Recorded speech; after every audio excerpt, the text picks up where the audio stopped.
Questioning of the final four accused in the Sankara Raman murder case is completed today. Date for hearing arguments will be decided on July 25th. DMK seeks Tamil Nadu governor's support to stop arrests of party members over land grabbing charges, warn of indefinite protests. Snap all economic ties with Lanka and press for a probe demands MDMK to hold demonstrations in Delhi on August 12th. What SOPs were offered to investors in the state under the DMK rule? CPIM demands answers. Malayalam movie stars are on the income tax radar. Offices and residences of Mohanlal and Mammootty raided by IT officials. Local parks grabbed, misused and sold. Alleged residents of Sundaram Nagar filed writ appeal in the High Court. Unfortunately, in our case, there was no hearing. Just in one-line judgment, we have been denied the justice. And national honour for the tennis ace from Chennai, Somdev Devarman, to get the prestigious Arjuna Award in tennis. A very good evening. You're watching Headlines Now with me, Ashmit. Time now to take a look at stories that are creating a buzz across the nation. An NDTV exclusive on the controversy over the Army Chief's date of birth. The Defence Ministry's order could run into legal complications. Karnataka Governor H.R. Bharadwaj says he will take action on the Lokayukta's report on the mining scam which names the Chief Minister. After 3 hours of questioning by the Delhi police in the cash for vote scam, Amar Singh may be called in again for a second round of questioning. At Lords, it's not Indians win, but Sachin's 100th 100 that got the punters excited. 200 crores on Sachin reaching the landmark. And Ajay Devgan's Singham brings back the angry young man to the theatres.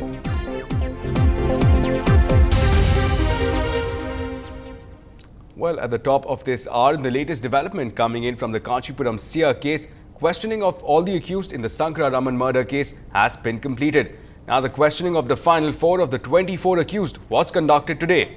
Principal District and Session Judge T. Rama oversaw the questioning. Now, the final four accused claimed that false charges were being slapped on them.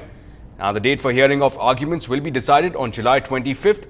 Now, just to remind our viewers, Sankara Raman, manager of Vardaraja Perumal Temple in Kanchipuram, was allegedly murdered in the premises of the temple on September 3rd of 2004.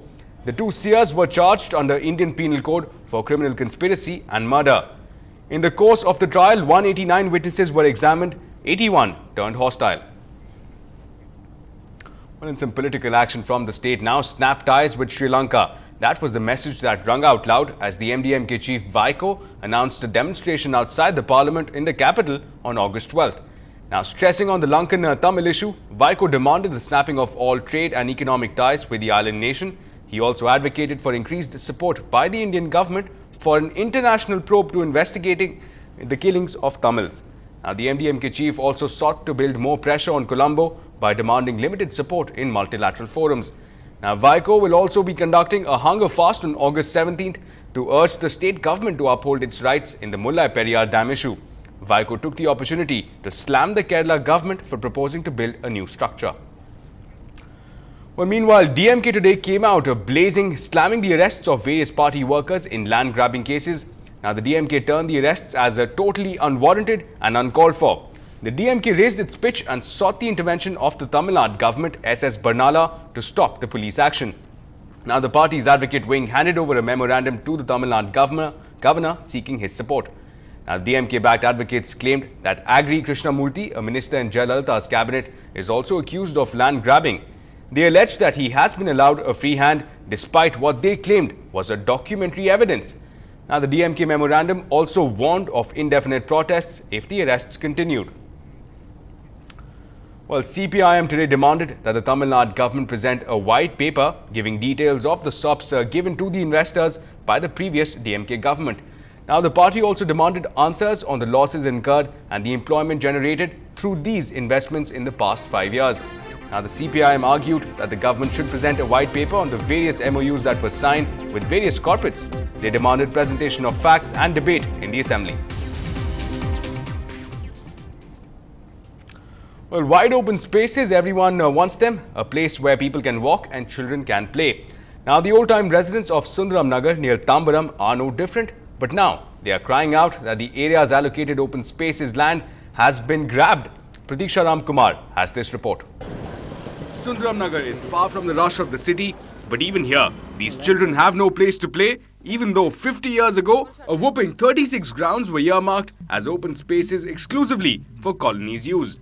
Naturally, land grabbers took one after another. We could not have any effective control of that. And then one chowdhury came and another came. Today, the position is our children, grandchildren are playing in the streets, risking their lives.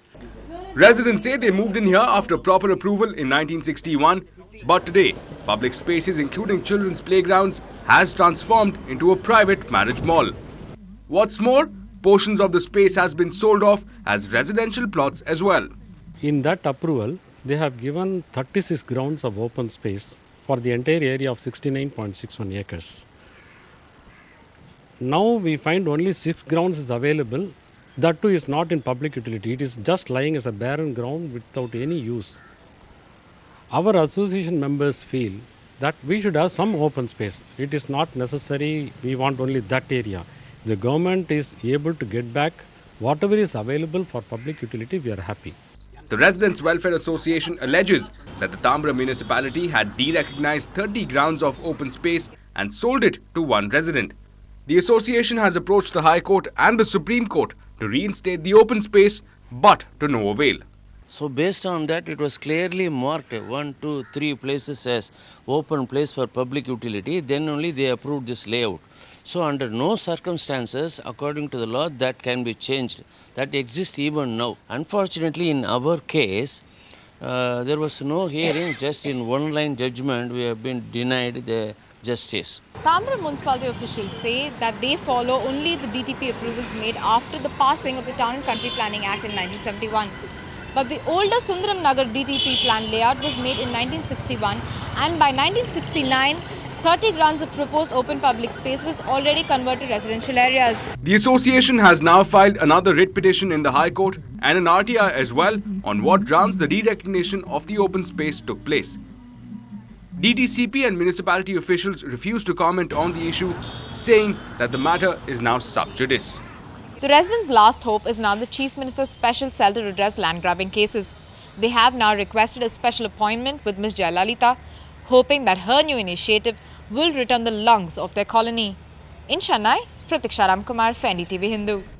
And well, still ahead, is the absolute freedom of expression critical for a democracy? The master of debates dwells on this question on the other side.